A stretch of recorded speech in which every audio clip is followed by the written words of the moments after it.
El consejo de El la bruja. consejo El de la consejo bruja. de la bruja. Nos da muchísimo gusto saludarlos. Bienvenidos al Consejo de la Bruja. Una semana más, nos encontramos en viernes para platicar con ustedes. Yo soy Mónica Rosales y felizmente acompañada de Alejandra González Chávez y Alejandra Usabiaga Jana. ¿Cómo están, mis Ales? ¿De qué vamos a hablar hoy? Muy bien. Em, o sea, estoy muy bien.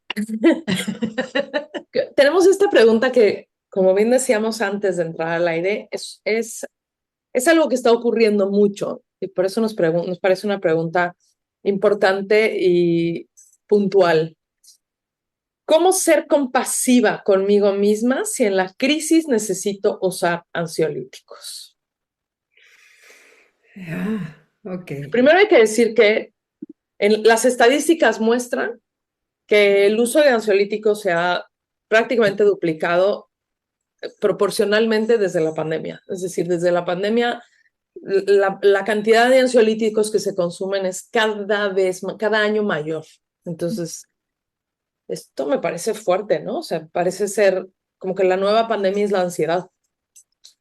Bueno, y que yo creo que sí hay, primero que nada, ubicarnos eh, en nuestro momento de vida, porque los trastornos mentales han ido cambiando conforme vamos viviendo cosas diferentes. O sea, cuando Freud este, declara a las personas neuróticas, pues era un momento de vida diferente al que estamos viviendo el día de hoy, ¿no? Y obviamente en aquel momento, pues sí, las mujeres no eran escuchadas, tenían un lugar diferente en el mundo y obviamente entre los trastornos mentales hablan de lo que se está viviendo. Y a mí me parece que lo que estamos viviendo el día de hoy es como mucho rush. Entonces, vamos, pensar a mí me gusta pensar que la teoría de Darwin aplica, ¿no? Y que nuestro cerebro no estaba listo para poder asimilar todas las cosas que vivimos, toda la cantidad de pantallas, la cantidad de presión económica, la cantidad de lugares en donde tienes que estar bien, en donde tienes que ser suficiente. Me parece que es muchísimo lo que estamos exigiéndonos a nosotros mismos y que obviamente esto nos lleva a vivir momentos de ansiedad. Y si pienso también después de la pandemia, pues hay una generación completa que no está acostumbrada a vivir en relaciones sociales. O sea, que les tocó a la pandemia, que todo lo empiezan a hacer virtual y que cuando tienen que enfrentarse a tener vínculos presenciales les está costando mucho trabajo. O sea, desde poder aprender a poner límites, sentir la presión de lo que tienen que dar. Entonces, sí creo que tiene que ver con nuestro momento histórico. Yo creo que hay un punto importante que tiene que ver con la información. Ujú. eh, y es la cantidad de información que tenemos y a la que tenemos acceso, y creo que eso puede ser de pronto un problema. Hay una cantidad enorme, para empezar, como de términos, que entiendo que pues se tiene que estudiar la mente, las neurodivergencias, lo que sucede a las personas, pero de repente cuando tú tienes acceso a través de las redes de Internet, de la inteligencia artificial, a toda esta información, que no es el medio adecuado para ese tipo de información, si es lo que quieres es entender lo que te está pasando a ti, entonces de pronto puedes pegarte en una tarde 20 etiquetas simplemente por cosas que están ahí, o puedes tener acceso a lo que pasa con ciertos medicamentos por documentales que ves en Netflix que hay de repente documentales, o en cualquier plataforma que hay documentales que te hablan de todo esto que hacen las farmacéuticas y cómo juegan con la salud. Entonces, toda esta información creo que es una lluvia brutal, donde algo que te recomendó tu médico, de repente puedes sentir o pensar que es incorrecto que lo estés usando. Entonces, creo que este juego con toda la información puede ser brutal y que forma parte de lo que tú decías, Ana, este momento de vida ese es el momento de vida que tenemos, en el que la información está en nuestro plato de todos, a todos los niveles, al alcance de todos. Entonces, creo que manejar esto sin tener de repente la fuente correcta puede ser muy, muy fuerte. Claro, es que estás partiendo de la idea de que entonces no está mal que consumas ansiolíticos. Si te lo recetó la persona a la que tú estás, tu psiquiatra, tu médico, si te lo recetó alguien que sabe que tienes un cuadro, porque pues al final todo depende del cuadro que tengas, ¿no? Y si la persona que te estás Te lo consultando planteo te lo porque yo no mandó. creo en los psiquiatras. Yo no me tomaría un ansiolítico ni de broma. Prefiero pasar por 40 plantas antes de llegar a un ansiolítico. Es decir, mi punto está en, no solamente es la información, también son los esquemas de pensamiento lo que cambia. Porque quizás yo puedo llegar a un punto en donde la hierba de San Juan, que sería mi ansiolítico más recomendado, al parecer ya no funciona y no me quiero tomar el ansiolítico porque tengo una cuestión de principios, de función, de moral, de idea, de constitución de mi pensamiento que dice que no voy a tomar ansiolíticos, ¿no? Entonces, creo que no nada más es la información, también es la persona, ¿no? Y la pregunta misma también lo dice, porque no te lo preguntarían si no estuviera conflictuada, porque se los tiene que tomar, ¿no? O sea, una persona que está acostumbrada solo, pues ya está, me los mandó el médico y me los tomo, pero en automático la pregunta te plantea cómo ella nunca pensó tomar ansiolíticos y ahora los está tomando, ¿no? Entonces, creo que hay muchos factores que nos pueden llevar a esa sensación de autoexigencia, decir, ¿por qué estoy en este lugar en el que no debería de estar según yo? Que es tomando ansiolíticos en el caso de la pregunta, pero a veces nos pasa con otras cuestiones, no solamente con los ansiolíticos, ¿no? ¿Por qué estoy aquí donde nunca quise llegar? Porque, ya, y esto a mí me hace pensar en que la pregunta puede ser mucho más profunda de lo que parece, ¿no? ¿Por qué me juzgo cuando necesito algo? Pues creo que mi primera respuesta sería una pregunta. Pues todo depende bajo qué esquema de pensamiento estés juzgando lo que ahora necesitas.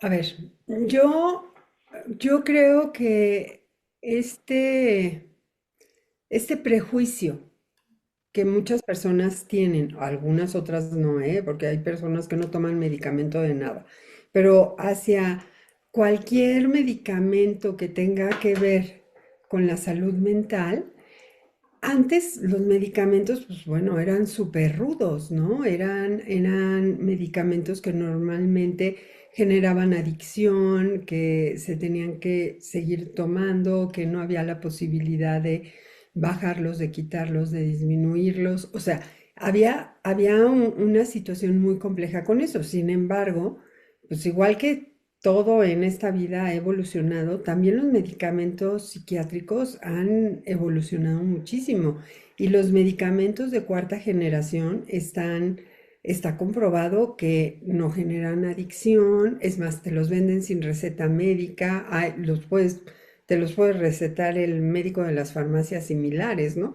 O sea, es algo que ha evolucionado muchísimo. Yo en lo personal, sí, cuando veo que alguna de mis consultantes la está pasando mal por un periodo de tiempo, o sea, que está enfrentando una situación complicada, sí le digo, bueno, prueba. Y sí refiero yo únicamente a psiquiatras que sé que van a quitar la medicación una vez que se pase la crisis, ¿no? Y que la persona tenga, porque haces las dos partes al mismo tiempo, generas mecanismos, generas herramientas para manejar tu ansiedad, pero por el otro lado, el utilizar el medicamento nos da como esta plataforma en donde tu cerebro puede empezar a probarlos.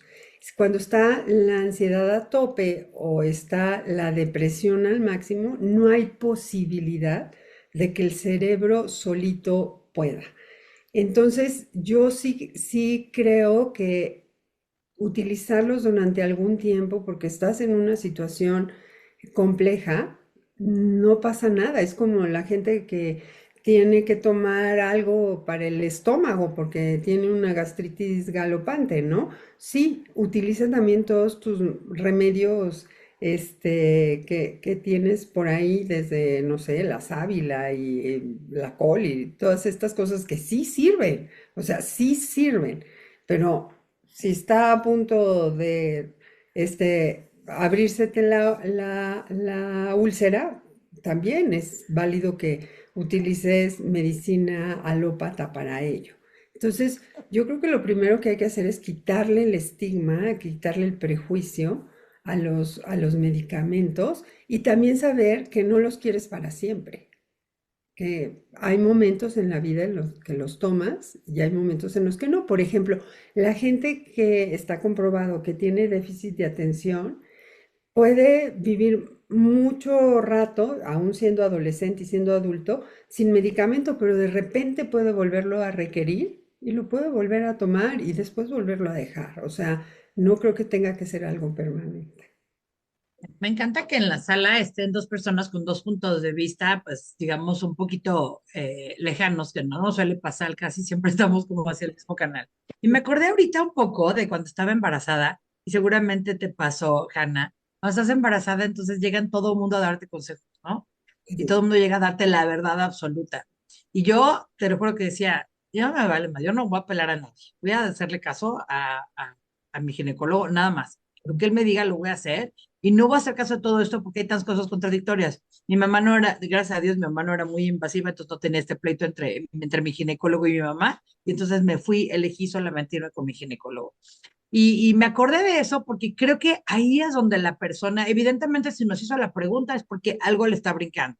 Y está bien que algo te esté brincando.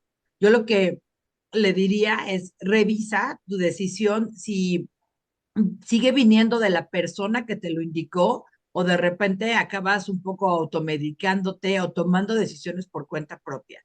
Si estás tomando decisiones por cuenta propia, si no está esto revisado por alguien que en verdad pues tenga la potestad, la facultad para enviarte esto que estás tomando, pues detente y revísalo, porque creo que lo grave en estos casos, en este tipo de medicamentos, es tomar el control de la dosis o de cuándo sí o de cuándo no y tener la opinión del experto, porque pues aquí tenemos a dos mujeres que son muy inteligentes, muy sabias, que las dos han estado al lado de ayudando a personas de manera profesional y que tienen una perspectiva diferente. Si fuera una tu terapeuta o la otra, pues tendrías una perspectiva diferente. Entonces, creo que sí es de estos puntos en la vida donde formarte un criterio propio se vuelve esencial, donde hacer el análisis de este doctor me siento con el que voy o este psiquiatra me siento cómodo con lo que me está mandando, me siento bien, me prende un foco rojo, esto que me dijo esta persona que me ama, esto que me dijo esta amiga, y entonces como detenerte un poco y hacer ese análisis de en dónde quieres situarte para tú sentirte cómoda. Si necesitas recurrir a otro doctor para tener, a otro psiquiatra para tener otro punto de vista, otra perspectiva, si necesitas leer algo más, informarte, o sea, ¿en dónde te vas a situar para que tú te sientas cómoda con esta decisión? Porque la decisión de tomarte un medicamento, pues sí influye en otras áreas de la vida, o sea, creo que no es una decisión fácil.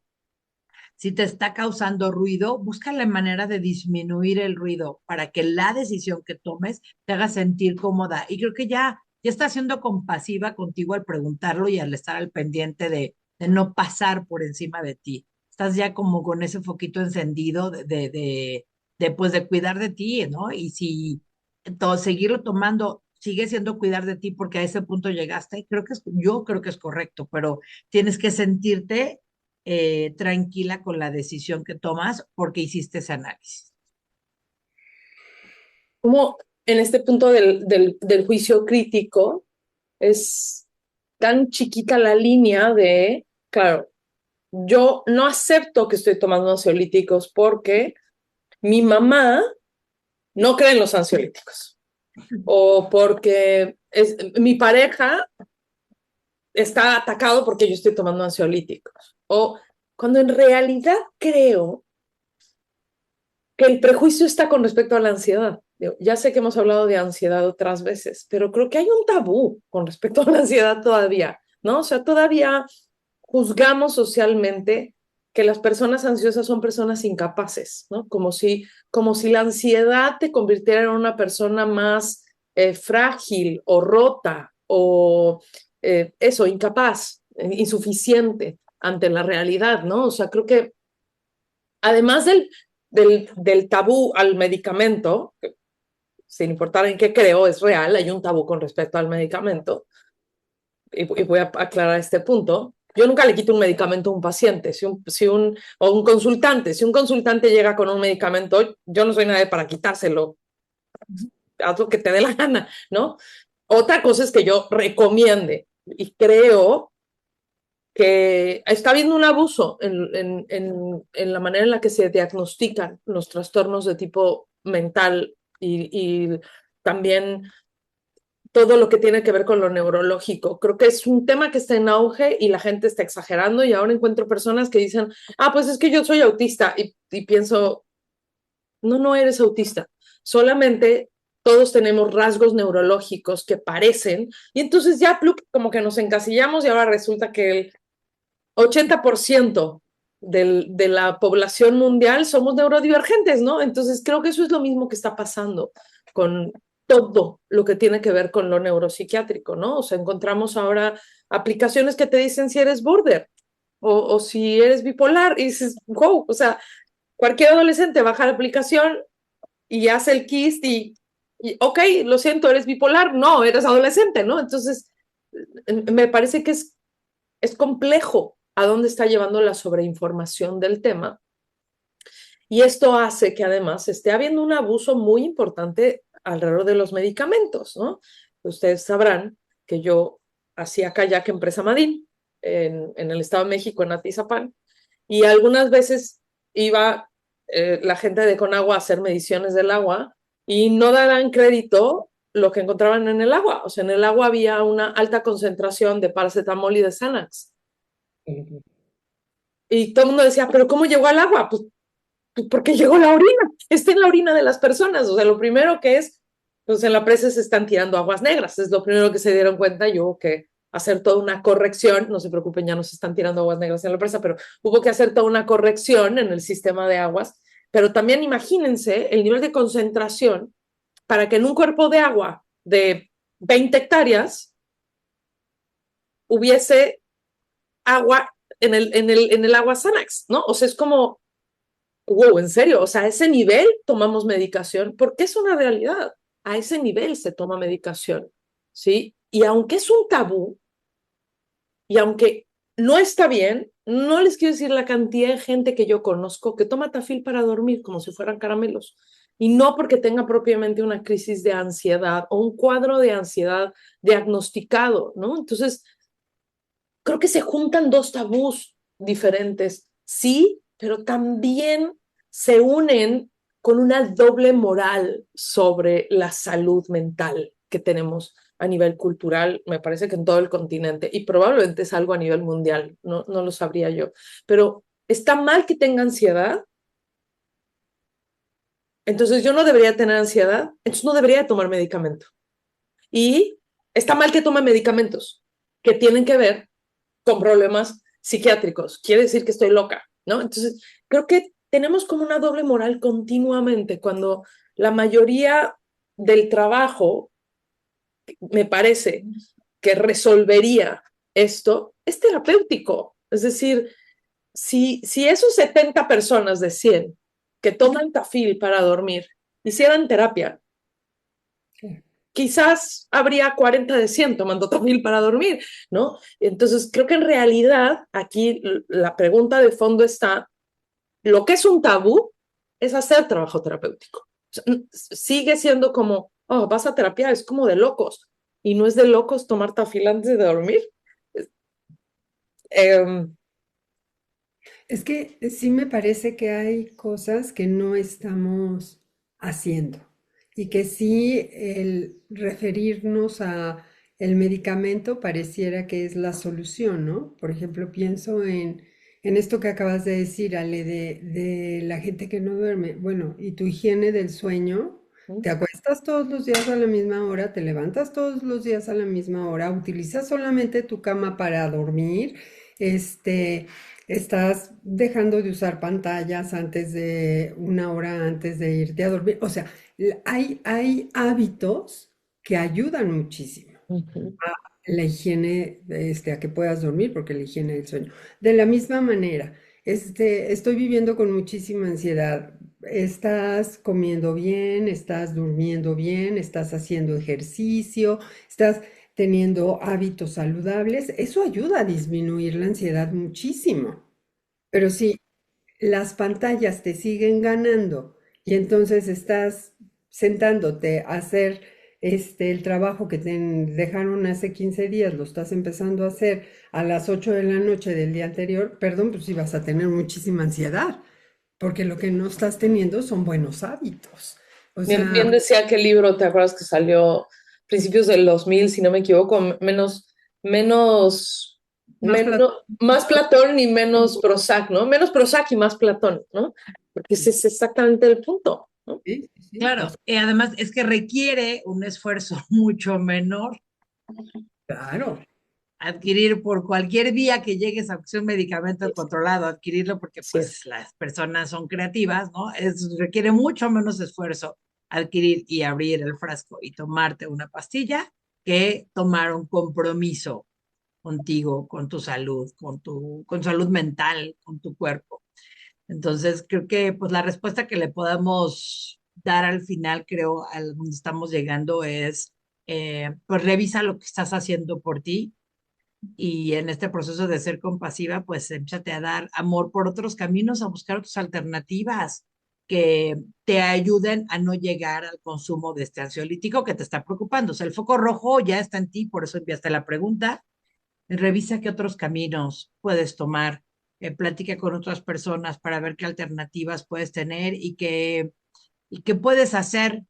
Y cada vez que tengas la necesidad de tomarlo, tal vez te puedas dar un momentito, media hora, una hora de hacer otras cosas, de meditar, de hacer otras cosas antes de recurrir a tomarte el ansiolítico. hijo, yo voy a ir en contra de eso. A ver, los medicamentos psiquiátricos tienen que tener un orden.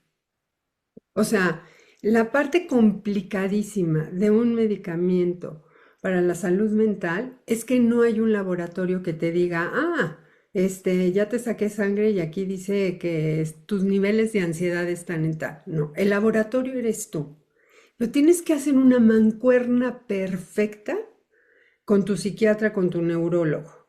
O sea, tú eres quien le reporta a tu médico cómo te está funcionando el medicamento. Y tienes que trabajar de verdad súper alineado. Entonces, son medicamentos que tienes que seguir la orden que te dé el psiquiatra. No son chochos que los vas a tomar cuando te los quieras tomar y cuando no quieras, no. Esto es un proceso terapéutico de medicación. Si tú quieres en algún momento poder dejar el medicamento, tienes que seguir las indicaciones, así como te las puso tu médico en la receta, que te dijo media en la mañana, media en la tarde, media en la noche, así como te lo dijo, no te las dejes de tomar. Sigue las indicaciones de tu médico y por el otro lado, al mismo tiempo, haz el trabajo terapéutico requerido para que tú puedas empezar a disminuir. Tu médico te puede empezar a quitar el medicamento. No, no decidas tú cuándo es el momento de quitártelo, no decidas, porque así como hay un proceso para empezar a tomar el medicamento, hay un proceso para quitarlo. No lo puedes quitar de golpe. O sea, de verdad creo que ese es el verdadero problema de los medicamentos psiquiátricos, que no nos tomamos como chochos y cuando creemos y cuando no creemos. No, perdón, hay un proceso en todo esto. Entonces, si vas a tomar medicamento, lo vas a tomar siguiendo las indicaciones de tu médico, siendo obediente y reportándole a tu médico cómo te vas sintiendo, porque tú Pero eres el entonces tu psiquiatra. O a sea, tu creo que es importante psiquiatra. establecer, o sea, no, porque, bueno, hasta donde yo entiendo, o el uso de un medicamento es únicamente lo puede prescribir un psiquiatra. Y creo que ese es el punto esencial Sí, también aquí, uno de los puntos importantes, ¿no? Que únicamente un psiquiatra es quien te puede prescribir escribir. qué vas a tomar y cómo lo vas a tomar. Así es. Y por el otro lado, yo, ¿qué te diría de ser compasiva? Que tengas claro que es un momento alterado en tu vida, que por eso llegaste a la medicación, pero que por el otro lado estás haciendo todo el trabajo que te toca hacer a ti para que tú puedas controlar tu ansiedad y tú puedas estar solita. Y eso lo sabe tu psiquiatra no quiere que te quedes medicado todo o medicada toda la vida, ¿eh? Porque eso es un fracaso para ellos también. O sea, los medicamentos se utilizan según cada persona, según las características de cada persona. Eso es lo que yo digo. Y Ujú. verifiquen que tenga cédula. No les vayas a ir Así. como en Puebla con la doctora María Coto. Qué boba eres. Pues sí, oye, verifiquen con quién están yendo y que tenga cédula profesional como psiquiatra. O sea, la verdad es que también. Sientas cómodo y entendido, sí, entendida. Ujú. Para mí sería muy importante decirle a la persona, nada de lo que pasa en ti, ni en tu cuerpo, ni en tu mente, ni en tu cerebro, es, viene de una ruleta, ¿no? Nada de lo que ocurre es gratuito. Todo, todo estado, toda emoción es el avisor de algo más. Si tú aceptas la ansiedad o aceptas aquello por lo que estás pasando, te es posible revisar por qué estoy pasando por lo que estoy pasando. Y sí, no les voy a mentir, como creyente de la medicina natural, intenta muchas cosas antes de llegar con un psiquiatra, muchísimas cosas, porque hay muchas cosas que hacer antes de llegar con un psiquiatra, que tristemente, yo conozco buenos psiquiatras, pero más tristemente, lo sabemos bien, hay de todo en todas las líneas de pensamiento, de medicina, de todo, hay de todo. Y hay algunos que también, la verdad, deberían de no tener cédula de psiquiatría, pero no voy a decir quiénes, ni soy capaz de juzgarlo, pero realmente tendría que haber una revisión, porque sí hay médicos que no les importa quitarte el medicamento, Hanna. O sea, hay médicos que lo que quieren es que hagas el cobro de la consulta y está, señora, que viene a ver en 6 meses, usted siga tomándose esto que no le va a hacer daño, no se preocupe. Y en realidad la persona ya no necesitaba la medicación y simplemente él necesita seguir cobrando y es flojonazo, ¿no? Entonces, porque quitar un medicamento requiere de un proceso que a ellos los hace trabajar. Eso también hay que decirlo, ¿no? O sea, eliminar una muleta siempre requiere una rehabilitación. Y si los medicamentos son muletas, hay que hacer una rehabilitación de cualquier tipo de medicamento, ¿no? Entonces, yo sí les diría a las personas, intenta todo, pero todo no nada más te estoy hablando de plantas y medicación. Intenta todo terapéuticamente hablando, porque hay ahí algo que te está diciendo, oye, mírame, aquí hay un asunto, enfréntame, ¿no? Y si seguimos por la línea de no aceptar la, No, la perdón. ahí está. Si seguimos por la línea de no aceptar el estado que se vive, pues entonces no vamos a ningún lugar, ¿no? O sea, creo que no solo seas compasiva contigo misma por necesitar el ansiolítico, sé compasiva contigo misma por tener ansiedad, sé compasiva contigo misma por tener necesidades, ¿no? Entonces, bueno, creo que pensaría que ese es un buen cierre para mí. ¿Alguien quiere agregar algo más? No, yo creo que estamos bien y podemos ir a nuestra pregunta de cierre. Está tu audio, se cerró. Sí, lo cerramos en una emergencia. Gracias, gracias, perdón. Yo necesito decir algo más. Todo lo que hagas, sea natural, sean plantas, sean flores, sea homeopatía, sea lo que sea, por favor hazlo con un profesional. Hazlo con un profesional. O sea, yo creo que en todo hay profesionales. Ve con los profesionales. O sea, yo sé que esto es tema de otro podcast y en Sí. algún otro podcast lo haremos, pero sí hay elementos que se están utilizando ahora para manejar la ansiedad que puedes no ser candidato, que pueden no servirte, que pueden meterte en un loop diferente. Entonces, por favor, ve con profesionales que sean capaces de decirte, no, esto no te va a servir, ve a algo más. Creo que eso es lo más importante de toda esta conversación. Yo me quedo con eso. Ve con profesionales que sepan acompañarte. Ujú. Pide ayuda y que la ayuda sea la correcta, ¿no? Correcto. Así es. Ujú. Bueno, nuestra pregunta, Ok, venga. cuenta de algún cumpleaños que recuerdes con alegría. Mm, Yo nací en el verano, yo soy de finales de junio, entonces en mis cumpleaños siempre llueve en México, siempre llueve. Y recuerdo muy bien, yo creo que era mi cumpleaños número 8, 9, y recuerdo que mi mayor ilusión era poder partir una piñata. Así como, wow, porque claro, yo nunca llegaba a la piñata. En mis cumpleaños siempre llovía y ya no había piñata. Y entonces mis papás se esforzaron muchísimo, buscaron, no fue comida, fue desayuno, o sea, trajeron a los niños más temprano, hicieron todo lo que tenían o podían calcular hacer para que yo lograra tener una piñata y no lo lograron. Empezó a llover y yo empecé a llorar. Y recuerdo muy bien a mi mamá que corrió a la lavandería y le dijo a mi papá, cuelga la piñata. Y mi papá le decía, ¿cómo lo van a romper? Y con bolsas de plástico nos hicieron impermeables. Y nos salimos y partimos la piñata cubierta.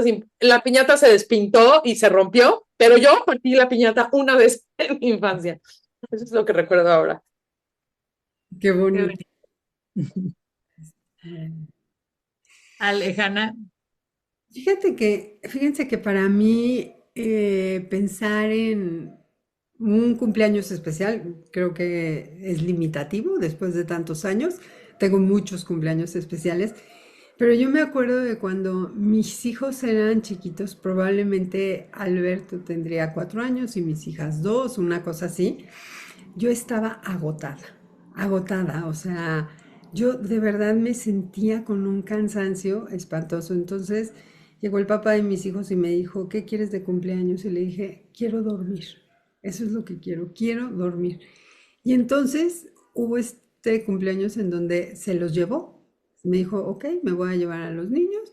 Cogió a los 3 niños, se lo llevó. Y yo me acuerdo que ese día apagué el teléfono, no dejé nada, o sea, me dediqué a ver películas y a dormir. Y fue un cumpleaños maravilloso. qué delicia. Qué rico. Ujú. Yo tengo dos cosas que quiero compartir. La primera es una foto que tengo de un cumpleaños como de 5 o 6 años. Mi mamá siempre nos ponía de la lámpara del comedor, colgaba como estas tiras de papel crepé que enrollaba y Ujú. hacía como un carrusel en la mesa. Entonces está esta foto, que pues lo recuerdo por la foto, no recuerdo el momento, pero que está ahí como mi cara, como sintiendo y con el pastel, ¿no? El momento de las mañanitas, sintiéndome como la persona más importante del mundo, ¿no? Dentro de esta carpita creada ahí y rodeada de las personas que te aman y amigos. Entonces, cada vez que la veo, siento la alegría de esa niña, ¿no? Y creo que mi mamá siempre cuidaba como hacer eso, de hacernos sentir como ese amor. Y ese lugarcito de la mesa siempre era como un espacio, wow, Ujú. espectacular. Y en mi casa siempre hacían mucho cuidado con esto. Cuando me casé, como que extrañaba mucho esa parte que el papá de mis hijos no era como tan cuidadoso de hacer esta cosa de las mañanitas, luego se le olvidaba, ¿no? Entonces y yo vivía como con esta frustración de no lo estás haciendo bien, se te está olvidando. Pero me acuerdo que cuando pasé los 40 empecé yo a organizar mis cumpleaños y a hacer mis cosas y entonces he pasado cumpleaños maravillosos, desde algunos que he decidido, este año no quiero hacer nada, hasta remadas nocturnas en la presa, alguna vez que nos reunimos un número de personas, ir con muchas personas a un concierto de Tren a Marte, que era una banda que me gustaba mucho. Este, hice muchas cosas así como muy espectaculares con muchas personas, así como haciendo gran escándalo de mi cumpleaños.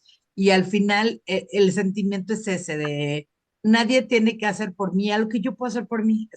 Aquí es cuando yo celebro el día en que nací y si quiero algo espectacular, me organizo algo espectacular. Si quiero algo pequeño, permito que pase algo pequeño y fluyo también con lo que venga. Entonces, después de los 40 he disfrutado mucho mis cumpleaños porque yo he estado a cargo. Entonces, esa es la parte que quiero compartir hoy. Muy Muchas bien. gracias. Pues muchas gracias, chicas. Nos vemos la próxima. Muchísimas gracias. Gracias por escucharnos.